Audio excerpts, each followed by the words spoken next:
প্রিয় শিক্ষার্থীবৃন্দ, করোনার এই দুর্যোগময় মুহূর্তে তোমাদের লেখাপড়ার অনেকটা ক্ষতি হয়েছে।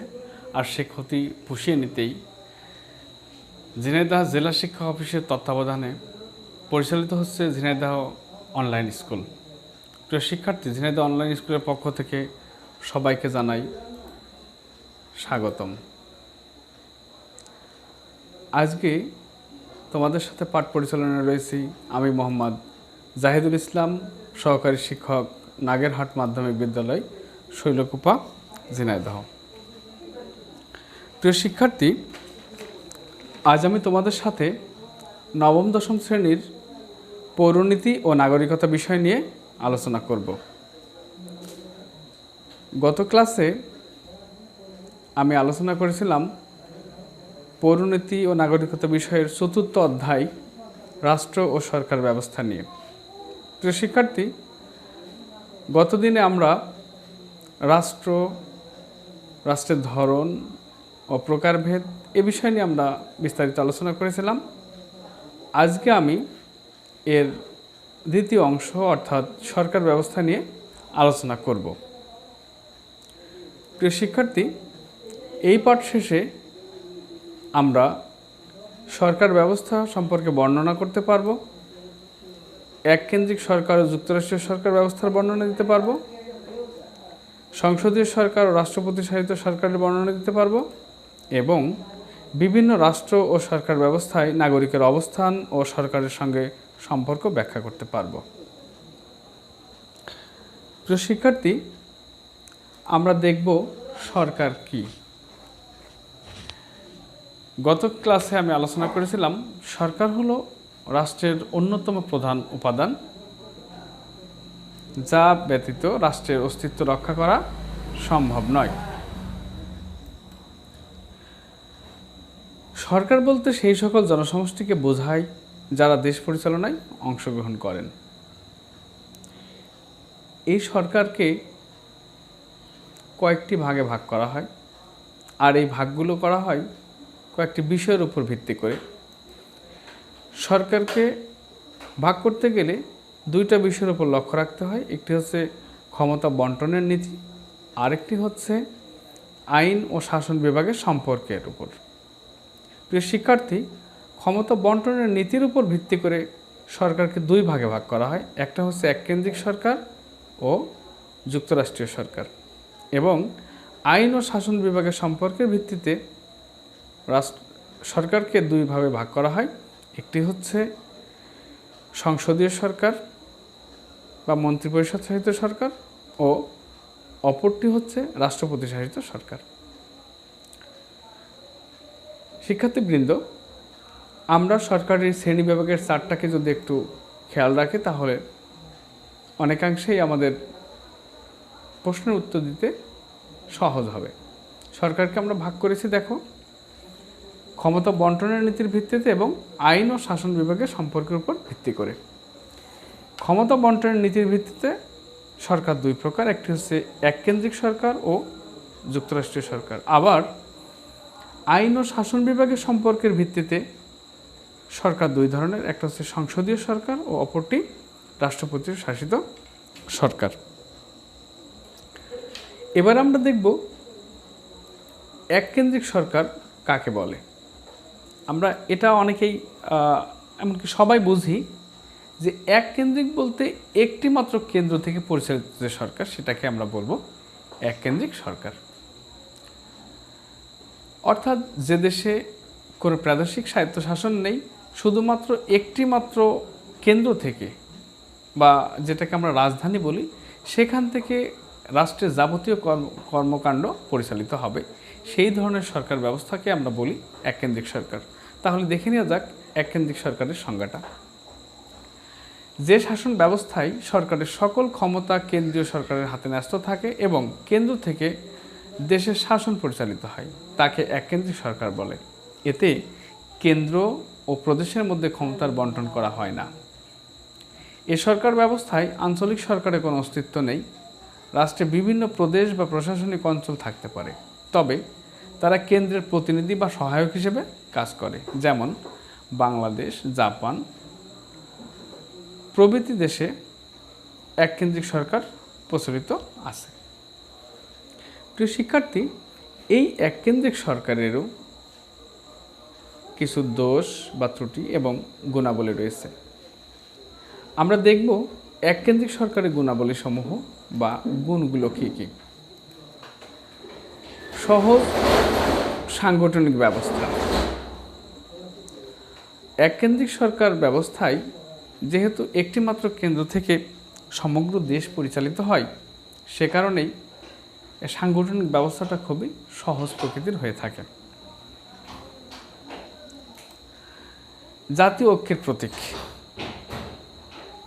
যেহেতু একটি মাত্র কেন্দ্র অর্থাৎ জাতীয়ভাবে সমগ্র দেশ একটি জায়গা থেকে পরিচালিত হয় এবং কেন্দ্রের আইনের প্রতি সবাই অনুগত থাকে, ঐক্যবদ্ধ থাকে, সে কারণেই এটি জাতীয় ঐক্যের প্রতীক বলে আমরা বলতে পারি। মিতব্যয়িতা।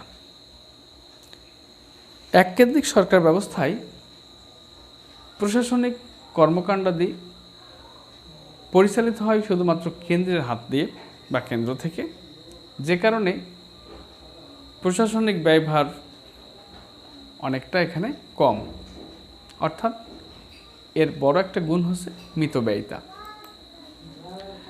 দ্রুত সিদ্ধান্ত গ্রহণ। এককেন্দ্রিক সরকার ব্যবস্থায় যে কোনো বিষয়ে খুব দ্রুতই সিদ্ধান্ত গ্রহণ করা সম্ভব, কারণ যুক্তরাষ্ট্রের সরকার ব্যবস্থা হলে সেখানে বিভিন্ন অঞ্চলের সাথে কেন্দ্রের মতামত বিনিময়ের প্রয়োজন হয়, সে কারণে সিদ্ধান্ত গ্রহণে বিলম্ব হতে পারে। কিন্তু এককেন্দ্রিক সরকার ব্যবস্থায় যেহেতু পুরো দায়িত্ব কেন্দ্রের হাতে থাকে বিধায় যে কোনো বিষয়ে সিদ্ধান্ত খুব দ্রুততার সাথে গ্রহণ করা সম্ভব হয়। ছোট রাষ্ট্র উপযোগী। যদি আমরা পার্শ্ববর্তী দেশ ভারতের কথা চিন্তা করি, তাহলে আমরা দেখব সেখানে 28টি প্রদেশ রয়েছে এবং বিভিন্ন প্রদেশে বিভিন্ন ভাষার মানুষ, বিভিন্ন যেটাকে আমরা বলি সংস্কৃতির মানুষ রয়েছে। সেখানে তাদের মতামত, তাদের ভাষা, ঐতিহ্য ভিন্ন ভিন্ন থাকায় যে কোনো বিষয়ে সিদ্ধান্ত গ্রহণ করতে গেলে বেশ জটিল প্রকৃতির অবস্থার সৃষ্টি হয়। কাজেই মতৈক্যে পৌঁছানো অনেকটা কষ্টসাধ্য হয়ে পড়ে। কিন্তু এককেন্দ্রিক সরকার, যদি আমাদের বাংলাদেশের মতো সরকারের কথা চিন্তা করি, তাহলে এখানে আমরা দেখব যে একটিমাত্র কেন্দ্র থেকে দেশ পরিচালনা করা খুবই সহজ হচ্ছে। কাজেই বলা যায় যে এককেন্দ্রিক সরকার ছোট রাষ্ট্রের জন্য উপযোগী। প্রিয় শিক্ষার্থী, এবার আমরা দেখব এককেন্দ্রিক সরকারের দোষ বা ত্রুটিসমূহ। এককেন্দ্রিক সরকারের ত্রুটিগুলোর মধ্যে হচ্ছে কাজের চাপ। যেহেতু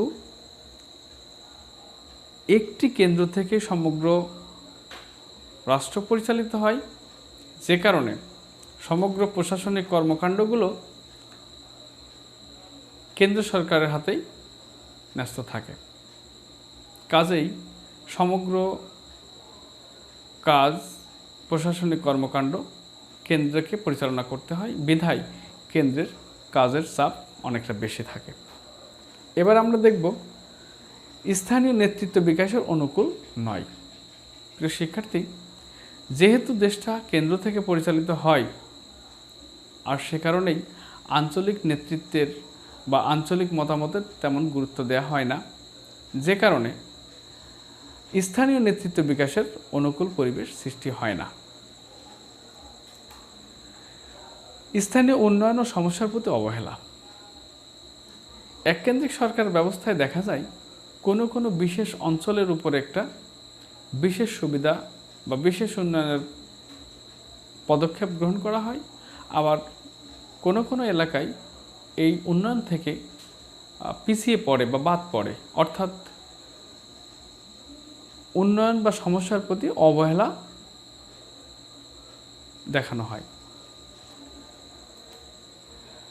বড় রাষ্ট্রের জন্য অনুপযোগী। আমাদের ছোট্ট একটি রাষ্ট্র, এখানে এককেন্দ্রিক সরকার ব্যবস্থা যথেষ্ট কার্যকরী এবং উপযোগী, কিন্তু পার্শ্ববর্তী রাষ্ট্র ভারত, মার্কিন যুক্তরাষ্ট্র অর্থাৎ যেটাকে আমরা আমেরিকা বলে থাকি, এই সকল দেশে অনেকগুলো প্রদেশ, অনেক যেটা ডায়ালেক্ট বা আঞ্চলিক ভাষার মানুষ থাকে, তাদের সংস্কৃতিটাও ভিন্ন থাকে।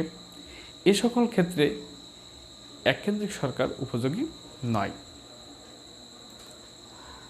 কেন্দ্রের স্বেচ্ছাচারিতা, যেহেতু কেন্দ্র থেকে দেশ পরিচালিত হয়, অর্থাৎ কেন্দ্র যে সিদ্ধান্ত গ্রহণ করবে সেটা একেবারে তৃণমূল পর্যায় পর্যন্ত বাস্তবায়িত হবে। সেক্ষেত্রে কেন্দ্র কোনো সিদ্ধান্ত গ্রহণ করলে সেই সিদ্ধান্ত দেশের সকল মানুষ মানতে বা অনুগত থাকতে বাধ্য হয়। বিধায় অনেকাংশে স্বেচ্ছাচারিতা অর্থাৎ কেন্দ্রের স্বেচ্ছাচারিতা বৃদ্ধি পাওয়ার সম্ভাবনা থাকে। প্রিয় শিক্ষার্থী, এবার আমরা দেখব যুক্তরাষ্ট্রীয় সরকার সম্পর্কে। যুক্তরাষ্ট্রীয় সরকার কি? যখন কতগুলো প্রদেশ বা অঞ্চল একত্রিত হয়ে কোনো একটি দেশ গঠন করে এবং দেশ পরিচালনা করে, তখন ওই দেশকে আমরা বলি যুক্তরাষ্ট্রীয় দেশ বা রাষ্ট্র। ঠিক তেমনই সরকার ব্যবস্থা যখন কোনো প্রদেশের স্বায়ত্তশাসন থাকবে, আবার সমগ্র প্রদেশগুলো নিয়ে একটি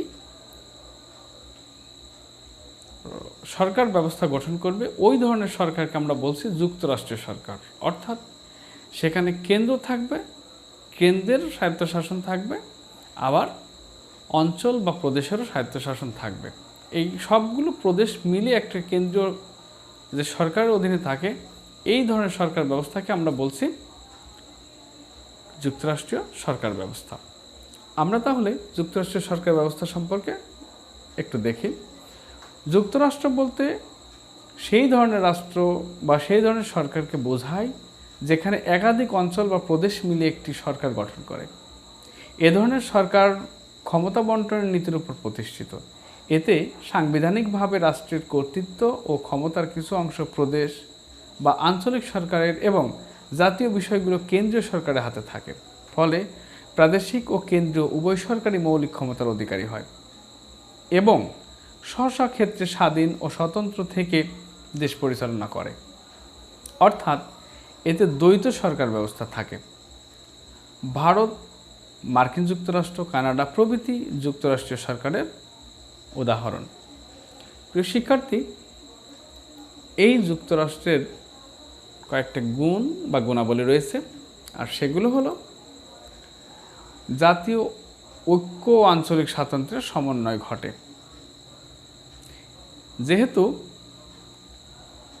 যুক্তরাষ্ট্রীয় সরকার ব্যবস্থায় প্রত্যেকটা প্রদেশের মানুষ স্বাধীন, স্বতন্ত্রভাবে তাদের অঞ্চল পরিচালনা করতে পারে, প্রদেশ পরিচালনা করতে পারে, সেই সাথে সাথে আবার কেন্দ্রের প্রতি তারা অনুগত থাকে। কাজেই জাতীয় ঐক্য ও আঞ্চলিক স্বাতন্ত্র্যের সমন্বয় ঘটে। কেন্দ্রীয় সরকারের কাজের চাপ কমায়। বড় একটি দেশে সকল সিদ্ধান্ত নেওয়াই অনেক জটিল ব্যাপার হয়ে দাঁড়ায়। যদি এ সকল দেশে শুধুমাত্র কেন্দ্র থেকে সকল প্রশাসনিক কর্মকাণ্ড সহ সকল দায়িত্ব পালন করতে হয়, তাহলে সেটা কেন্দ্রের উপর অধিক হারে চাপ পড়ে।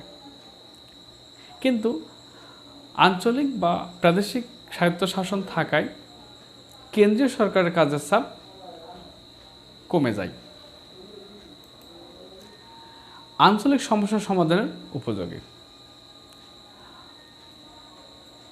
যে কোনো বিষয়ে কোনো একটা অঞ্চলের কোনো সমস্যা হলে তাৎক্ষণিকভাবে সেই সমস্যা সমাধান করা খুবই সহজ হয়, যেটা এককেন্দ্রিক সরকারের পক্ষে সম্ভব নয়।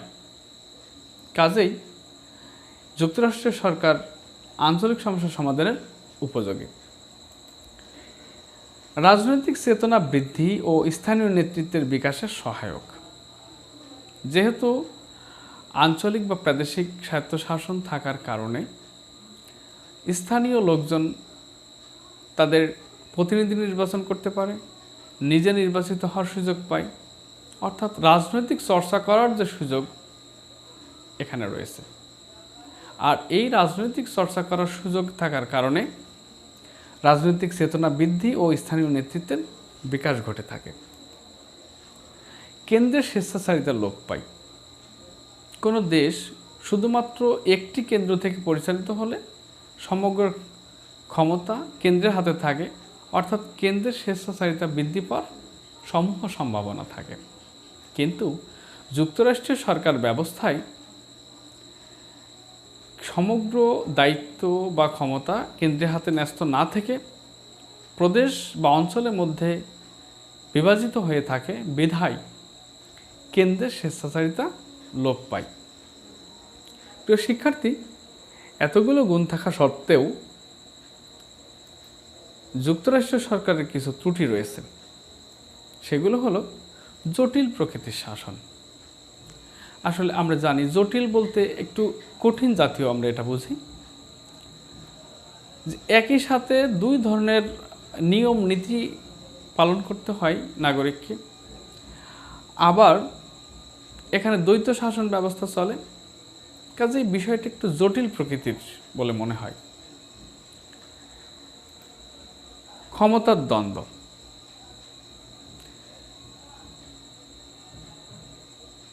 যুক্তরাষ্ট্রের সরকার ব্যবস্থায় প্রাদেশিক স্বায়ত্তশাসন থাকার কারণে অনেক সময় প্রদেশগুলো কেন্দ্রের সাথে বিরোধিতা করতে পারে। এতে করে কেন্দ্রীয় সরকার এবং আঞ্চলিক সরকারের মধ্যে ক্ষমতার দ্বন্দ্ব পরিলক্ষিত হয়। এবার আমরা দেখব দুর্বল সরকার।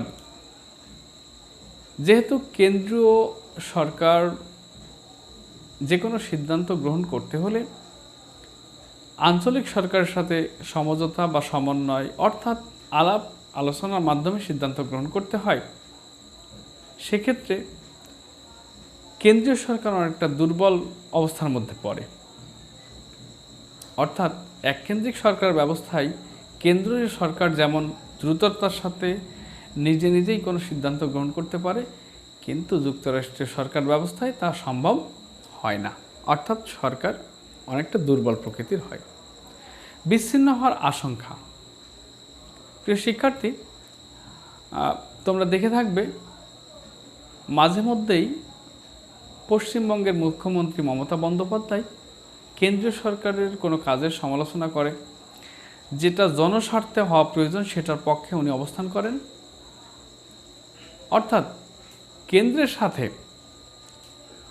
বেশ বিচ্ছিন্ন হওয়ার মতো ঘটনাও অনেক সময় আমরা লক্ষ্য করি। আমরা প্রায় ভাবি যে কেন্দ্রের সাথে তার যে কন্ট্রাডিকশনটা চলছে, কনফ্লিক্টটা হচ্ছে, এতে কি হতে পারে, হয়তোবা এই প্রদেশটা ওই কেন্দ্র থেকে বিচ্ছিন্ন হতে পারে, অর্থাৎ তাদের স্বাধীনতা চাইতে পারে, অথবা কেন্দ্রের থেকে যে কোনো মুহূর্তেই অসহযোগিতা বা বিচ্ছিন্ন হওয়ার প্রবণতা আসে।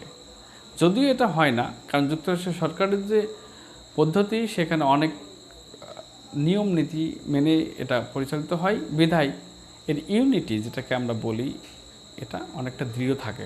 তারপরও এই বিচ্ছিন্ন হওয়ার আশঙ্কাটা রয়েই যায়। প্রিয় শিক্ষার্থী, এই সরকার পদ্ধতি অনেকটা ব্যয়বহুল, কারণ একই দেশে একই প্রদেশে দুই ধরনের সরকার ব্যবস্থা বিদ্যমান। কাজেই এই পদ্ধতিটা অনেকটাই ব্যয়বহুল প্রকৃতির হয়। তো প্রিয় শিক্ষার্থীবৃন্দ, আমরা এবার দেখব আইন ও বিচার বিভাগের সম্পর্কের ভিত্তিতে যে দুই ধরনের সরকারের কথা আমরা বলেছি, তার মধ্যে একটি হচ্ছে সংসদীয় সরকার, আরেকটি হচ্ছে রাষ্ট্রপতি শাসিত সরকার। আমরা সংসদীয় সরকার ব্যবস্থা নিয়ে একটু আলোচনা করব। আমরা সবাই জানি আমাদের দেশে পার্লামেন্টের মেম্বার রয়েছে। আমরা যে আসনে বা যে জেলাতে আমরা বসবাস করি, এটা আমরা জানি আমাদের ঝিনাইদহ জেলাতে 4টি আসন রয়েছে। তার মধ্যে ঝিনাইদহ 1 শৈলকুপা আসনে একজন এমপি, ঝিনাইদহ হরিণাকুণ্ডু নিয়ে একজন এমপি। এভাবে আমাদের যে ঝিনাইদহ জেলা, এখানে 4জন এমপি অর্থাৎ মেম্বার অফ পার্লামেন্ট জাতীয় সংসদ সদস্য রয়েছেন। এমনইভাবে বাংলাদেশে মোট ৩০০টি আসনে নির্বাচিত সংসদ সদস্য। এই সংসদ সদস্যদের সমন্বয়ে যে পার্লামেন্ট, জাতীয় সংসদ বা আইনসভার কথা আমরা বলি, এই যে নির্বাচিত প্রতিনিধিদের নিয়ে একটি সরকার গঠিত হয়, এই সরকার ব্যবস্থাকে আমরা বলি সংসদীয় সরকার ব্যবস্থা। তাহলে প্রিয় শিক্ষার্থী, জেনে নিয়ে যাক সংসদীয় সরকার কাকে বলে। আমরা একটু দেখি। যে সরকার ব্যবস্থায় শাসন বিভাগ ও আইন বিভাগের মধ্যে সম্পর্ক অত্যন্ত ঘনিষ্ঠ এবং শাসন বিভাগের স্থায়িত্ব কার্যকারিতা আইন বিভাগের উপর নির্ভরশীল, তাকে মন্ত্রিপরিষদ চালিত সরকার বা সংসদীয় সরকার বলে। এতে মন্ত্রিপরিষদের হাতে ক্ষমতা থাকে। সাধারণ নির্বাচনে সংসদের সংখ্যাগরিষ্ঠ আসনে বিজয়ী দল মন্ত্রিসভা গঠন করে। দলের আস্থাভাজন ব্যক্তি হন প্রধানমন্ত্রী। তিনি দলের গুরুত্বপূর্ণ সদস্যদের মধ্য থেকে অন্যান্য মন্ত্রী নিয়োগ করেন ও তাদের মধ্যে দপ্তর বণ্টন করেন। এ ধরনের শাসন ব্যবস্থায় একজন নিয়মতান্ত্রিক রাষ্ট্রপতি থাকেন, যিনি প্রধানমন্ত্রীর পরামর্শ ছাড়া কার্যত কিছুই করতে পারেন না। প্রধানমন্ত্রী সহ মন্ত্রিসভা আইনসভার কাছে দায়ী থাকেন। আইনসভার আস্থা হারালে মন্ত্রিসভার পতন ঘটে। প্রিয় শিক্ষার্থী, এই সংসদীয় ব্যবস্থা আমরা অনেকটা বলে থাকি যে খুবই উপযোগী, কারণ এখানে জনগণের মতামতের প্রাধান্য দেওয়া হয়। কিন্তু এই সরকারেরও কিছু গুণাবলী এবং দোষ ত্রুটি রয়েছে। আমরা প্রথমেই দেখে নেব সংসদীয় সরকারের গুণাবলী সমূহ। দায়িত্বশীল শাসন ব্যবস্থা। আমরা বলছি দায়িত্বশীল শাসন ব্যবস্থা, যেহেতু এই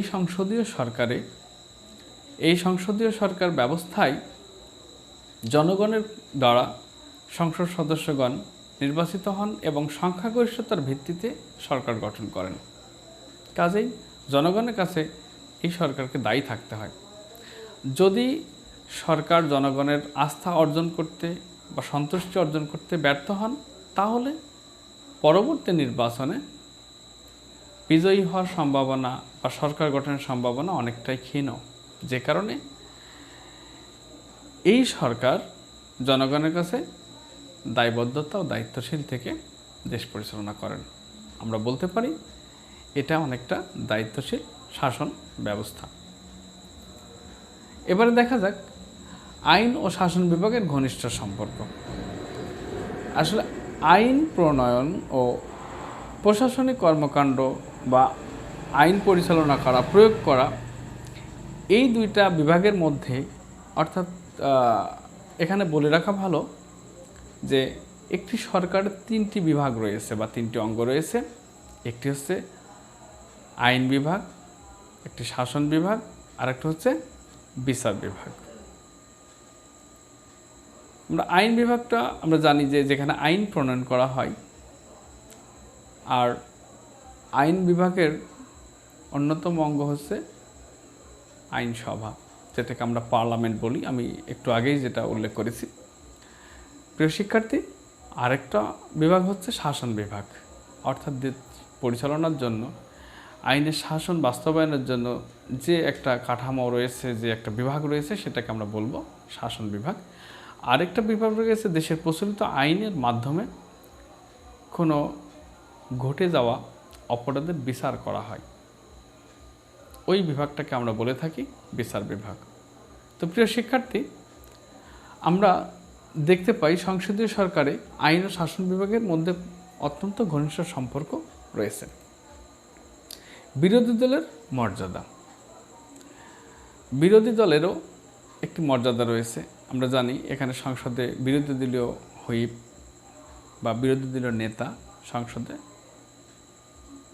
একটা বড় ধরনের সম্মানের জায়গায় অবস্থান করে, অর্থাৎ বিরোধী দলকেও মর্যাদা প্রদান করা হয়। সমালোচনার সুযোগ।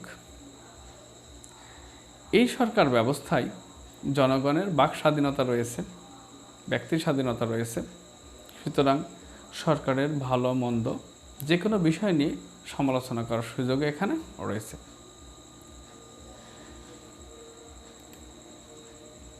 রাজনৈতিক শিক্ষা,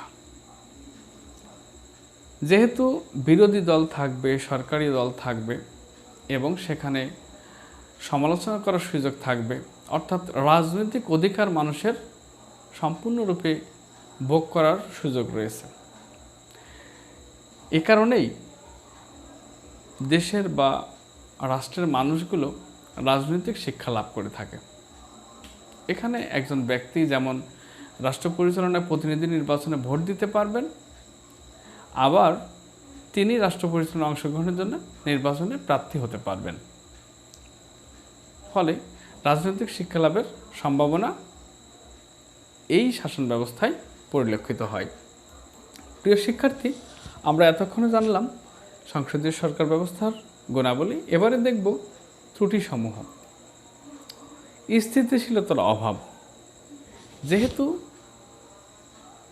এই পদ্ধতিতে জনগণ ইচ্ছা করলে নির্বাচনে সরকার বদল করতে পারে, অর্থাৎ কোনো সরকার জনগণের আস্থা অর্জনে ব্যর্থ হলে, অর্থাৎ আস্থা হারালে পরবর্তী নির্বাচনে ওই সরকারকে জনগণ প্রত্যাখ্যান করতে পারে। কাজেই ঘন ঘন সরকার পরিবর্তনের সম্ভাবনা থাকে, অর্থাৎ স্থিতিশীল অবস্থা বিরাজ করে না, অর্থাৎ স্থিতিশীলতার অভাব পরিলক্ষিত হয়। ক্ষমতার অবিভাজন, সংসদীয় সরকার ব্যবস্থায় ক্ষমতার বিকেন্দ্রীকরণ বা বিভাজনটা পরিপূর্ণভাবে হয়ে ওঠে না। অতি দলীয় মনোভাব, অনেক সময় জনগণের ভোটে নির্বাচিত হলেও তার দলীয় জনগণের প্রতি একটু বেশি আন্তরিকতা লক্ষ্য করা যায়। নির্বাচিত প্রতিনিধি এটা স্বাভাবিকভাবেই মনে করেন যে আমার দলীয় লোক দেশে বা আমার নির্বাচনী এলাকায় অনেক বেশি, আর সে কারণে আমি নির্বাচিত হয়েছি। অর্থাৎ এইখানে দলীয় ব্যক্তিদের অনেক বেশি প্রাধান্য দেওয়ার সম্ভাবনা থাকে বা সুযোগ থাকে। সে কারণে আমরা বলতে পারি এটি অতি দলীয় মনোভাব সম্পন্ন। সিদ্ধান্ত গ্রহণে বিলম্ব, যেহেতু সরকার সবগুলো সংসদ সদস্যের আলোচনার ভিত্তিতে যে কোনো সিদ্ধান্ত গ্রহণ করে থাকেন, আমরা সবাই জানি যে সরকার কোনো সিদ্ধান্ত নিতে হলে সেখানে জাতীয় সংসদ সদস্যদের কোরাম পূরণ প্রয়োজন হয় এবং উপস্থিত সংসদ সদস্যদের 2/3 সদস্য বা অধিকাংশ সদস্য কোনো একটা সিদ্ধান্তের পক্ষে মতামত ব্যক্ত করলে সেই সিদ্ধান্ত কার্যকরী হয়ে থাকে। সেটা আইন প্রয়োগের ক্ষেত্রে হোক, আইন সংশোধনের ক্ষেত্রে হোক, বা নতুন কোনো আইন প্রণয়নের ক্ষেত্রে হোক, অথবা অন্যান্য কোনো বাজেট হোক, যে কোনো বিষয়ে। সুতরাং বলতে পারি যে সিদ্ধান্ত গ্রহণে অনেকটা বিলম্ব ঘটে থাকে। প্রিয় শিক্ষার্থী, এবারে আমরা দেখব রাষ্ট্রপতি শাসিত সরকারের যে অবস্থা সে সম্পর্কে। রাষ্ট্রপতি শাসিত সরকার বলতে আমরা ওই ধরনের সরকার ব্যবস্থাকে বুঝি যে সরকার ব্যবস্থায় সর্বময় ক্ষমতার অধিকারী থাকে রাষ্ট্রপতি। তিনি তার পছন্দ মতো ব্যক্তিদের নিয়ে তার সরকার গঠন করবেন এবং তিনি ইচ্ছা করলে যে কোনো নিয়ম নীতি বা আইন কানুন প্রণয়ন করতে পারেন। উনি ইচ্ছা করলেই এমনকি তার মন্ত্রিপরিষদের সদস্যও বদলাতে পারেন। এই ধরনের শাসন ব্যবস্থাকে বলা হয় রাষ্ট্রপতি শাসিত সরকার, অর্থাৎ যেখানে রাষ্ট্রপতি মুখ্য ভূমিকা পালন করেন। আমরা এবার দেখে নিই রাষ্ট্রপতি সরকার ব্যবস্থার সংজ্ঞাটা। রাষ্ট্রপতি শাসিত সরকার ব্যবস্থা বলতে সেই সরকারকে বোঝায় যেখানে শাসন বিভাগ আইন বিভাগের নিকট দায়ী থাকে না। রাষ্ট্রপতি তার পছন্দ মতো ব্যক্তিদের নিয়ে মন্ত্রিসভা গঠন করেন। রাষ্ট্রপতি ও মন্ত্রিসভার সদস্যগণ আইনসভার সদস্য নন। মন্ত্রীগণ তাদের কাজের জন্য রাষ্ট্রপতির কাছে দায়ী থাকেন। রাষ্ট্রপতির সন্তুষ্টির উপর মন্ত্রীদের কার্যকাল নির্ভর করে। রাষ্ট্রপতি শাসিত সরকারের রাষ্ট্রপতি সর্বময় ক্ষমতার অধিকারী। তিনি শাসক ও সরকার প্রধান। তিনি কোনো কাজে মন্ত্রীদের পরামর্শ গ্রহণ করতেও পারেন, আবার নাও পারেন। মার্কিন যুক্তরাষ্ট্রে রাষ্ট্রপতি শাসিত সরকার ব্যবস্থা প্রচলিত রয়েছে। প্রিয় শিক্ষার্থী, এ ধরনের রাষ্ট্র ব্যবস্থায় কিছু গুণাবলী এবং দোষ ত্রুটি নিয়ে আমরা একটু আলোচনা করব। আমরা প্রথমেই দেখে নেব এ ধরনের শাসন ব্যবস্থার গুণাবলী সমূহ কী কী। স্থিতিশীল শাসন, অর্থাৎ এখানে রাষ্ট্রপতির সিদ্ধান্তটাই অনেকাংশে চূড়ান্ত সিদ্ধান্ত হিসেবে ঘোষিত হয়। তিনি সিদ্ধান্ত গ্রহণ করেন এবং দীর্ঘদিন ক্ষমতায় টিকে থাকার সম্ভাবনা থেকে থাকে। সেক্ষেত্রে বলা যায় এটা অনেকটা স্থিতিশীল শাসন। দ্রুত সিদ্ধান্ত গ্রহণ, আমরা পূর্বে বলেছি যে এখানে রাষ্ট্রপতি ইচ্ছা করলে যে কোনো সিদ্ধান্ত গ্রহণ করতে পারেন। সংসদীয় সরকার ব্যবস্থার মতো এখানে সংসদ সদস্যদের মতামতের এতটা গুরুত্ব দেওয়া হয় না। ফলে রাষ্ট্রপতি খুব দ্রুতই যে কোনো বিষয়ে সিদ্ধান্ত গ্রহণ করতে পারেন। দক্ষ শাসন ব্যবস্থা, যেহেতু দীর্ঘদিন একজন রাষ্ট্রপতি ক্ষমতায় থাকতে পারেন, কাজেই তার যে শাসন ব্যবস্থার উপর দক্ষতা এটা বৃদ্ধি পেয়ে যায়। আমরা বলতে পারি এটা দক্ষ শাসন ব্যবস্থা। ক্ষমতার স্বতন্ত্রীকরণ, এই ক্ষমতার স্বতন্ত্রীকরণের বিষয়টা আমরা যদি একটু লক্ষ্য রাখি তাহলে দেখব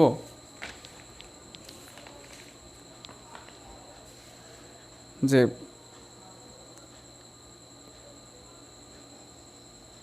এই শাসন ব্যবস্থায় যে তিনটি বিভাগ রয়েছে, যেমন আইন, বিচার ও শাসন বিভাগ,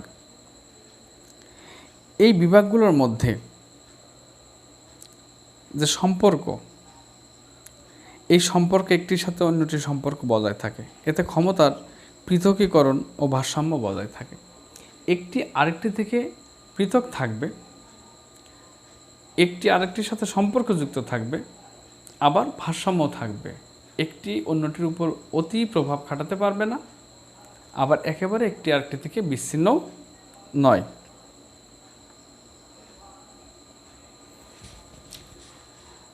এরপরে আমরা আসি দলীয় মনোভাবের কম প্রতিফলন। আমরা দেখেছি সংসদীয় সরকার ব্যবস্থায় অতি দলীয় মনোভাবের সম্ভাবনা রয়েছে, কিন্তু রাষ্ট্রপতি শাসিত সরকার ব্যবস্থায় দলীয় মনোভাবের প্রতিফলন অনেকটা কম। প্রিয় শিক্ষার্থী, এবার আমরা দেখব রাষ্ট্রপতি শাসিত সরকারের ত্রুটিসমূহ। স্বেচ্ছাচারী শাসন, যেহেতু রাষ্ট্রপতি ইচ্ছা করলেই যে কোনো বিষয়ে দ্রুত এবং একা একা সিদ্ধান্ত নিতে পারেন, সে কারণেই এটা অনেকটা স্বেচ্ছাচারী শাসন হওয়ার সম্ভাবনা রয়েছে। স্বেচ্ছাচারিত হওয়ার সম্ভাবনা অনেকাংশে বেশি। বিভিন্ন বিভাগের মধ্যে সুসম্পর্কের অভাব, এই আলোচনার কারণে আমরা যেহেতু বলেছি যে রাষ্ট্রপতি যে কোনো সিদ্ধান্ত গ্রহণ করতে পারেন, এই সিদ্ধান্ত গ্রহণের ক্ষেত্রে অনেক সময় দেখা যায় রাষ্ট্রের বিভিন্ন যে বিভাগ রয়েছে, এই সরকারি বিভাগগুলোর মধ্যে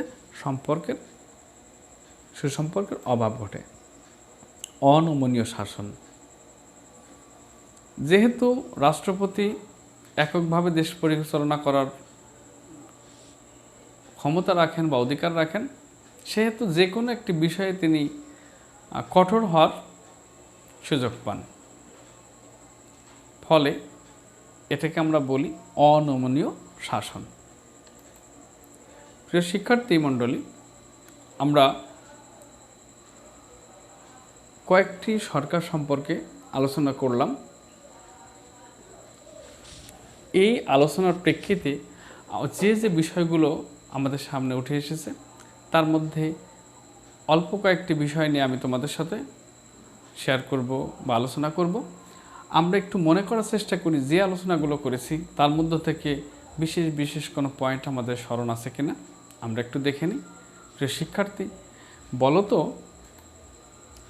ক্ষমতা বন্টনের নীতির ভিত্তিতে সরকার কত প্রকার? হ্যাঁ, ক্ষমতা বন্টনের নীতির ভিত্তিতে সরকার হচ্ছে 2 প্রকারের। এবারে দ্বিতীয় প্রশ্ন হচ্ছে, আইন ও শাসন বিভাগের ভিত্তিতে সম্পর্কের ভিত্তিতে সরকার কত প্রকারের? হ্যাঁ, সরকার 2 প্রকারের। একটি হচ্ছে, বলো তো কী হবে? এটাই তোমাদের কাছে আমাদের তৃতীয় প্রশ্ন। সেটা হচ্ছে সেই প্রকারভেদগুলো কি কি? হ্যাঁ, দেখে নিই। একটি হচ্ছে সংসদীয় সরকার, আরেকটি হচ্ছে রাষ্ট্রপতি শাসিত সরকার। তো প্রিয় বন্ধু, শিক্ষার্থী বন্ধুরা, আমরা সরকার ব্যবস্থা সম্পর্কে অনেকটাই অবগত হতে পেরেছি, অনেকটাই আমরা জানতে পেরেছি। আর তোমরা তোমাদের পাঠ্য বইটা যদি একটু ভালো করে পড়ো, দেখো, তাহলে আরও অনেক কিছু জানতে পারবে। আর এই পাঠ্য বইয়ের সাথে সম্পর্ক স্থাপনের জন্য আমি আর একটা টেকনিক অবলম্বন করি, সেটা হচ্ছে তোমাদের বাড়ির কাজ। তো শিক্ষার্থী, আমি ছোট্ট একটা বাড়ির কাজ দেব, যেটা তোমরা তোমাদের পাঠ্য বই পড়ার পর সেই প্রশ্ন উত্তরটা খুঁজে বের করবে এবং সেটা একটা খাতায় লিখে রাখবে। আমার আজকের এই ক্লাসের তারিখটা দিয়ে তোমরা সেটা লিখে রেখো। এটি একটা অ্যাসাইনমেন্ট আকারে লিখে যখন ক্লাস শুরু হবে তখন আমাকে দেখাবে। যারা আমার ক্লাসের ছাত্র রয়েছে তারা আমাকে, আর যারা অন্য স্কুলের শিক্ষার্থী আমার এই ক্লাস দেখছো তারা তোমাদের নিজস্ব শ্রেণীর শিক্ষককে এই কাজটা দেখাবে। তো শিক্ষার্থী, তাহলে দেখে নেওয়া যাক বাড়ির কাজটা কি। বাড়ির কাজ হলো সংসদীয় সরকারের গুণ বর্ণনা করো, অর্থাৎ সংসদীয় সরকারের গুণাবলী বর্ণনা করো। প্রিয় শিক্ষার্থী, তাহলে আজ এ পর্যন্তই। সবাইকে ধন্যবাদ জানিয়ে এবং সবার সুস্বাস্থ্য ও দীর্ঘায়ু কামনা করে আজকের মতো অনলাইন ক্লাস এখানেই শেষ করছি। আল্লাহ হাফেজ।